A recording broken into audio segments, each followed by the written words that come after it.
கர்த்தருடைய பரிசுத்த நாமம் மகிமைப்படுவதாக.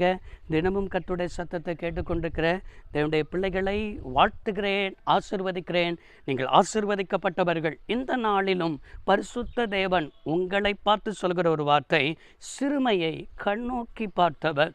நம்முடைய தேவனுக்கு ஒரு பேர் என்று சொன்னால் நம்மளை கண்ணோக்கி பார்க்கிறவர். இந்த உலகம் பணம் இருந்தால், பதவி இருந்தால், அந்தஸ்து இருந்தால் கண்ணோக்கி பார்க்கும். ஆனால் சிறுமையை கண்ணோக்கி பார்க்கிறவர் என்றால் நம்முடைய ஆண்டவராக இருக்கிற இயேசு. அவர் உன்னை கண்ணோக்கி பார்க்கிறவர். எதற்கு தெரியுமா? உன்னை ஆசீர்வதிக்கிறதற்காக, உன்னை மேன்மைப்படுத்துவதற்காக, உன்னை உயர்த்துவதற்காக. நான் இருக்கிறேன் உன்னை தைரியப்படுத்துவதற்காக. நீ கலங்காத, நம்முடைய ஆண்டவர் இருக்கிறார். தாவீதுடைய வாழ்க்கையில் சிமேயி என்கிற ஒரு மனுஷன். இந்த சிமேயி யார் என்று சொன்னால் சவுலுடைய வம்சத்தான். சவுலுடைய வம்சத்தால் ராஜபாரத்திலிருந்து தள்ளப்பட்ட பிறகு ஆண்டவர் தன்னுடைய இருதயத்துக்கு ஏற்ற தாவீதை கொண்டு வந்தார். தாவீதை கொண்டு வந்தது நிமித்தம் சிமேயால் அவன் சிமேயி சவுலுடைய வம்சத்தானா இருந்தபடினால் பொறுத்து கொள்ள முடியல.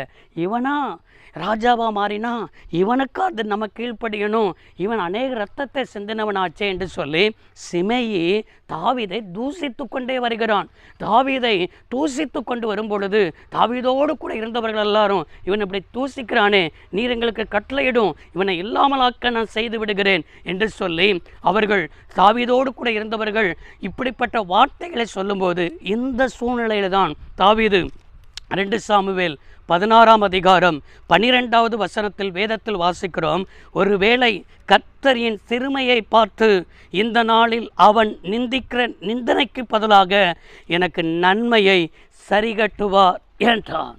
அவன் நிந்திக்கிற நிந்தனைக்கு பதிலாக எனக்கு ஆண்டவர் நன்மையை சரி கட்டுவார். சொல்லுங்க, நன்மையை சரி கட்டுவார். சிமேயி தூசிக்கட்டுமே, அவன் என்னை சிறுமைப்படுத்துகிறதை போல என் இருதயத்தை வேதனைப்படுத்தட்டும், என்னை எத்தனையோ காயங்களை படுத்தட்டும். சில சமயத்தில் கர்த்தரை அனுமதித்திருக்கலாம். சில மனிதர்கள் நிமித்தம் நீங்கள் சிறுமைப்படுத்தப்படுகிறீர்களா?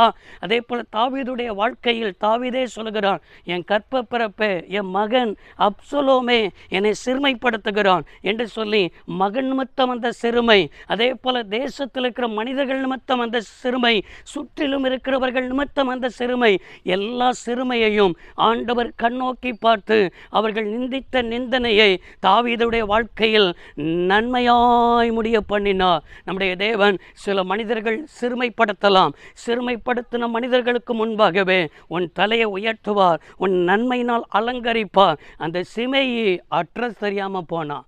அவன் கற்ப பிறப்பு அப்சலோமுடைய முடிவு தெரியும், அவனுடைய முடிவும் பரிதாபம்.